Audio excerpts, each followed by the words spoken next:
Perkataan adalah suatu hal yang terpenting dalam hidup kita.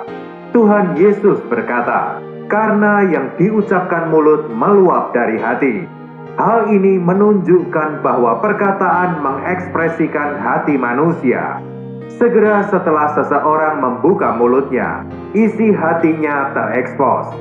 Segera setelah seseorang berbicara, orang lain akan mengerti kondisi hati orang itu di hadapan Tuhan. Kita dapat menilai seseorang dari perkataan yang diucapkannya.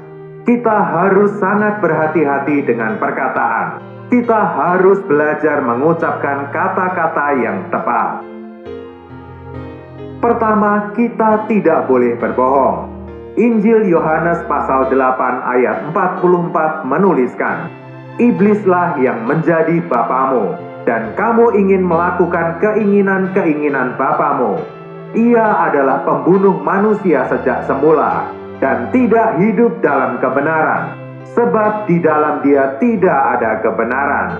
Apabila ia berkata dusta, ia berkata atas kehendaknya sendiri, sebab ia adalah pendusta dan bapa segala dusta." Iblis merusak ciptaan Allah di Taman Eden dengan kebohongan. Dia berbohong untuk mengacaukan pekerjaan Allah. Iblis adalah bapa segala dusta. Segera setelah seseorang beroleh selamat, dia harus segera belajar untuk menolak kebohongan. Dia harus menolak kata-kata yang tidak akurat, yang menambah atau mengurangi kebenaran, serta menolak kebohongan baik yang sengaja maupun tidak. Kebohongan tidak boleh ditemukan pada diri anak Tuhan. Bila kebohongan tetap ada, berarti iblis beroleh pijakan untuk mempertahankan cengkramannya. Semakin seseorang mencoba untuk menolak kebohongan, dia akan semakin menyadari bahwa betapa sering dia berbohong. Dia bahkan nampak bahwa hatinya cenderung berbohong. Ada banyak kebohongan di dalam diri kita, lebih banyak dari yang kita duga. Firman Tuhan jelas dan serius bahwa iblis adalah bapa dari mereka yang berdusta. Adalah hal yang menyedihkan bila anak-anak Tuhan membiarkan benih kebohongan iblis tetap ada di dalam diri mereka. Kita harus belajar untuk berbicara dengan akurat. 1 Timotius pasal 3 ayat 8 mengatakan tentang bercabang lidah. Bercabang lidah adalah mengatakan sesuatu dalam situasi tertentu dan mengatakan sesuatu yang lain dalam situasi yang berbeda. Misalnya dengan mengatakan bahwa seseorang yang berbuat sesuatu itu bertindak dengan benar, tetapi bila orang lain melakukan hal yang sama, dia mengatakan hal itu salah. Perkataan yang berganti-ganti antara ya dan tidak secara tidak terduga adalah suatu kebohongan. Banyak orang tidak berbicara menurut kebenaran atau fakta, sebaliknya berbicara menurut emosi, menurut suka atau tidaknya diri mereka. Bila menyukai sesuatu atau seseorang, mereka berbicara dengan cara tertentu. Tetapi bila membenci, mereka berbicara dengan cara lain. Mereka berbicara menurut emosi, bukan menurut kenyataan. Cara berbicara ini juga berbohong. Kita harus menyadari bahwa kita tidak boleh berbicara menurut perasaan kita, tetapi harus menurut fakta. Seorang Kristen harus belajar mengendalikan emosi, sehingga tidak berbicara menurut keinginan atau imajinasinya. Banyak orang yang saat berharap sesuatu yang baik akan terjadi pada seseorang, mereka mengatakan pada orang lain tentang betapa baiknya orang itu. Tetapi ketika berpikir orang itu akan jatuh, mereka mengatakan pada orang lain tentang betapa buruknya orang itu. Sebenarnya yang dikatakan baik atau buruk itu belum tentu. Perkataan mereka didasarkan imajinasi, bukan fakta. Manusia sering berbicara tentang apa yang dia harapkan atau bayangkan sebagai kenyataan. Perkataannya tidak mencerminkan keadaan sebenarnya. Kita harus belajar menangani perkataan yang seperti ini. Banyak perkataan menjadi melenceng setelah lewat dari mulut ke mulut. Hal ini karena setiap orang menambahkan opininya. Ketika satu orang menambahkan sedikit dan yang lain menambahkan sedikit, pada akhirnya akan benar-benar melenceng total. Saat seseorang menyampaikan sesuatu yang tidak sesuai fakta dengan menambahkan opininya, dia berbohong.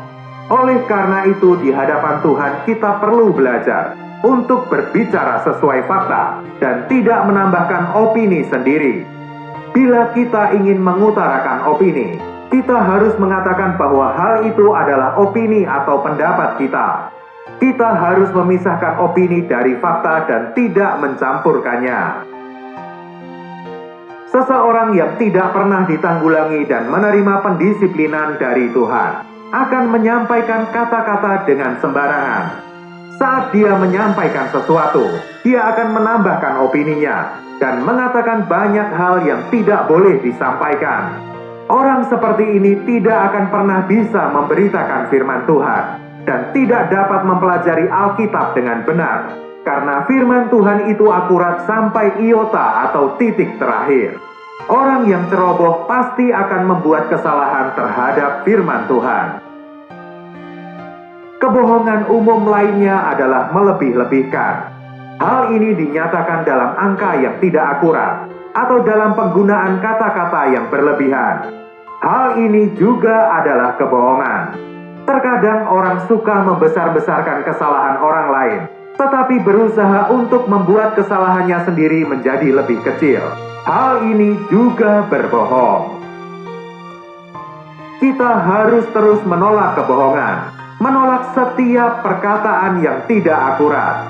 Baik orang bijak maupun orang bodoh sama-sama berbohong. Bedanya adalah beberapa orang lebih terampil dari orang lain dalam hal berbohong. Tetapi semuanya tetap berbohong, dan kita harus belajar menanggulanginya. Kedua, kita tidak boleh mengucapkan perkataan yang sia-sia. Dalam Matius pasal 12 ayat 33, Tuhan Yesus berkata, "Jikalau suatu pohon kamu katakan baik, maka baik pula buahnya. Jikalau suatu pohon kamu katakan tidak baik, maka tidak baik pula buahnya. Sebab dari buahnya pohon itu dikenal." Setelah ayat ini, Tuhan menjelaskan bagaimana manusia harus berkata-kata.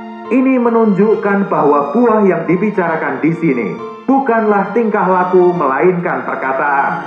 Baik buruknya buah membuktikan baik buruknya pohon. Bila kita menyebarkan hal-hal yang tidak sehat, kotor, atau berdosa sepanjang waktu, tidak perlu lagi ditanyakan apakah hal itu benar atau salah. Penyebaran itu sendiri adalah najis. Kata-kata seseorang adalah buah orang itu. Kita tidak dapat menemukan seseorang yang hatinya murni, namun menyebarkan hal-hal yang kotor. Juga tidak dapat menemukan orang yang penuh kasih, yang menyebarkan kebencian. Seseorang mungkin menyampaikan suatu fakta yang benar, tetapi seharusnya hal itu tidak disampaikannya.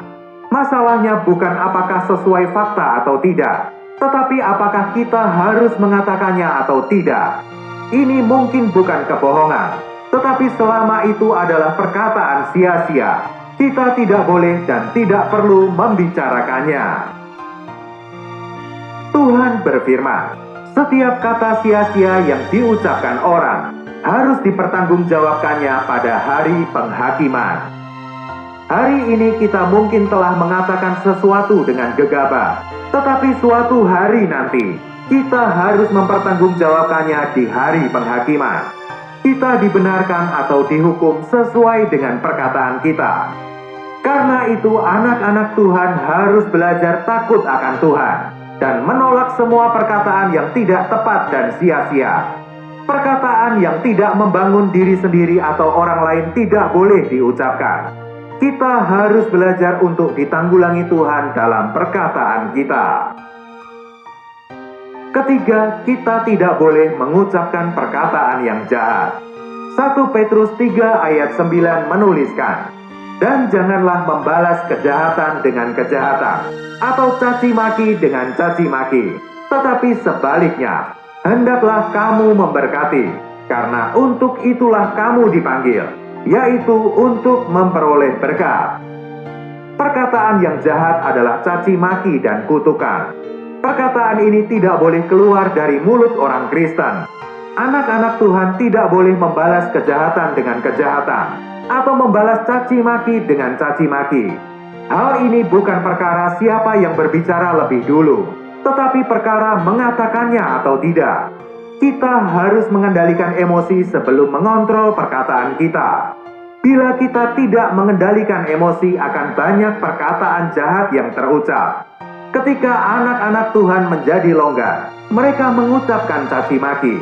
Bila kita mencaci maki, kita tidak memuliakan Tuhan dan juga tidak akan menerima berkat darinya. Yakobus pasal 3 secara khusus menyentuh masalah perkataan. Dalam ayat 2 dituliskan, sebab kita semua bersalah dalam banyak hal. Barang siapa tidak bersalah dalam perkataannya, ia adalah orang sempurna, yang dapat juga mengendalikan seluruh tubuhnya. Bila seseorang tidak dapat mengendalikan perkataannya, dia tidak dapat mengendalikan dirinya sendiri. Galatia pasal 5 menunjukkan kepada kita bahwa pengendalian diri adalah buah roh. Yakobus pasal 3 menunjukkan bahwa manifestasi paling jelas dari buah roh ini adalah dalam pembicaraan kita. Bila seseorang dapat mengendalikan lidahnya, dia dapat mengendalikan seluruh tubuhnya. Mereka yang berbicara dengan sembarangan dan tidak bijak, menjalani kehidupannya dengan ceroboh dan tidak bijak. Mampu atau tidaknya seseorang mengendalikan seluruh tubuhnya dapat dilihat dari caranya mengendalikan lidah. Bila kita ingin Tuhan berbelas kasih dan menyentuh kita, kita harus menanggulangi perkataan kita. Bila Tuhan dapat menanggulangi perkataan kita, Dia dapat menanggulangi seluruh keberadaan kita. Banyak orang yang belum benar-benar ditanggulangi Tuhan, karena perkataan mereka tidak pernah ditanggulangi. Mampu atau tidaknya seseorang mengendalikan diri, dapat dilihat dari caranya mengendalikan lidahnya. Yakobus pasal 3 ayat 3 menggunakan kekang sebagai ilustrasi, sedangkan ayat 4 menggunakan kemudi sebagai ilustrasi. Lidah manusia seperti kekang dan kemudi, sesuatu yang kecil yang dapat mempengaruhi banyak hal. Daging, temperamen, dan amarah manusia dapat terbakar karena lidah. Banyak hal-hal jahat dibangkitkan melalui perkataan. Bila kita damba untuk menyelamatkan diri dari kesalahan dalam berbicara, kita harus belajar mengendalikan perkataan kita. Yakobus pasal 3 ayat 9-12 menuliskan bahwa kita tidak dapat memuji Tuhan dan mengutuk manusia dengan lidah yang sama. Sebuah sumber tidak dapat memancarkan air tawar dan air pahit secara bersamaan. Cara keselamatan Tuhan adalah dengan menempatkan mata air yang baru di dalam kita. Dia menyelamatkan kita dengan menjadikan kita pohon yang baru. Bila kita adalah pohon ara, kita tidak akan menghasilkan buah zaitun. Bila kita pohon anggur, kita pasti tidak menghasilkan buah ara. Begitu Tuhan menempatkan hayat yang baru di dalam kita, secara spontan kita akan menghasilkan air yang tidak pahit.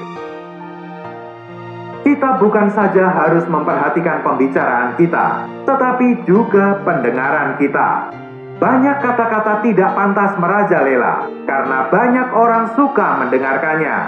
Bila kita ingin mengetahui perkataan yang boleh dan tidak boleh diucapkan, kita harus mengetahui apa yang harus dan tidak boleh kita dengar. Kita tidak boleh menjadikan telinga kita tempat sampah dengan membiarkan hal-hal yang tidak bersih dibuang ke dalam kita. Dengan menolak mendengarkan perkataan yang tidak pantas, kita akan menghentikan banyak dosa dan membantu banyak orang. Saat seseorang mengucapkan perkataan yang tidak pantas, kita harus segera pergi atau bahkan menolaknya. Bila kita dapat menyangkal keinginan untuk mendengarkan perkataan sia-sia, kita akan memadamkan banyak api neraka. Bila kita mengurangi mendengarkan perkataan yang kotor dan sia-sia, kita akan mengurangi dosa dan menghindari banyak masalah. Kita harus disiplin dalam perkataan. Kita Kita harus belajar untuk takut akan Tuhan dalam perkataan kita. Kita harus belajar perkara ini dengan benar. Kita harus berusaha agar dapat membangun kebiasaan berbicara dengan akurat.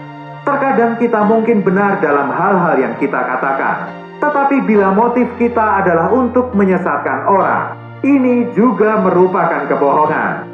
Oleh karena itu, kita harus memperhatikan masalah ini dan berusaha keras untuk menangani masalah ini. Mazmur pasal 141 ayat 3 menuliskan, "Awasilah mulutku ya Tuhan, berjagalah pada pintu bibirku." Kita memerlukan doa seperti ini.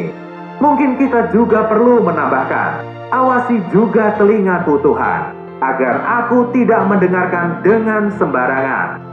Kita tidak boleh memberi kesempatan racun itu untuk menyebar.